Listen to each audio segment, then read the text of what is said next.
श्री गुरुदेव. स्वामी. शेवटी देवच पाठीशी उभा राहिला. Heart touching Marathi short story. एका लहानशा गावात रामू नावाचा एक गरीब शेतकरी राहत होता. त्याचं आयुष्य अत्यंत कठीण होतं. दुष्काळ, कर्ज आणि रोजच्या भुकेशी झुंज. पण रामूची देवावर अपार श्रद्धा होती. प्रत्येक सकाळी तो देवळात जाऊन हात जोडून एकच प्रार्थना करत असे. देवा, परिस्थिती बदल नको, पण माझा विश्वास कायम ठेव. एक दिवस इतकं वाईट आलं की घरात अन्न नव्हतं. बायको रडत होती आणि लेकरू उपाशी झोपलं. त्या रात्री रामूने अश्रू ढाळले आणि देवाकडे म्हणाला, आता नाही जमलं तर मी हार मानेन. दुसऱ्या दिवशी सकाळी एक अनोळखी साधू दारात आला.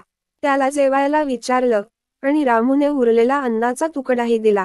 साधू हसत म्हणाला, तुझं मन मोठं आहे, म्हणूनच देव तुझ्या पाठीशी उभा आहे. तेवढ्यात गावात जोरदार पाऊस सुरू झाला.